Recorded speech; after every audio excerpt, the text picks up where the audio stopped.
గుర్తుపెట్టుకొని రాసి పెట్టుకోండి. అందరికంటే ముందు పార్లమెంట్ ఎన్నికల తర్వాత అందరికంటే ముందు ఒక 20-30 మంది ఎమ్మెల్యేలు తీసుకొని ఫస్ట్ మనిషి జంపు కొట్టేటోడు ఎవడయా బీజేపీల కంటే ఇదే రేవంత్ రెడ్డి గారు. మీరు యాద పెట్టుకోండి.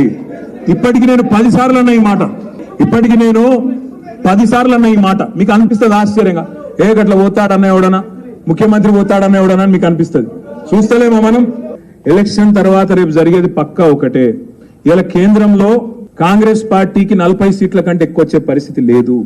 నేనంటలేనిది, మమతా బెనర్జీ అంటుంది. ఇండియా అలయన్స్ లో ఉన్న పార్ట్నర్స్ అంటున్నారు, దేశం మొత్తం కలిపి కూడా కాంగ్రెస్ కు 40 సీట్ల కంటే ఎక్కువ వచ్చే పరిస్థితి లేదు. మరి ఎవడాపాలి బీజేపీని? ఎట్లా ఆపాలి? ఎవరు గట్టిగా గొంతిప్పి కొట్లాడాలి కేంద్రంలో అంటే ఇవాళ దమ్మున్న నాయకులు ఎవరున్నారంటే ప్రాంతీయ నాయకులే ఉన్నారు. ఒక మమతా బెనర్జీ, ఒక కేసీఆర్, ఒక కేజ్రీవాల్, ఒక స్టాలిన్, ఇట్లాంటి నాయకులు ఉన్నారు తప్ప రాహుల్ గాంధీ గారితో ఊదు వాలది పీరి లేవది కాంగ్రెస్ పార్టీతో ఏమి కూడా కాదు. అందుకే నేను అనేది, మీరు కాంగ్రెస్ కు మైనారిటీ సోదరులు పొరపాటున ఒక్క ఓటేసినా అది లాభం అయ్యేది మళ్ళా బీజేపీకి అయితే తప్ప ఇంకోలకు కానే కాదు.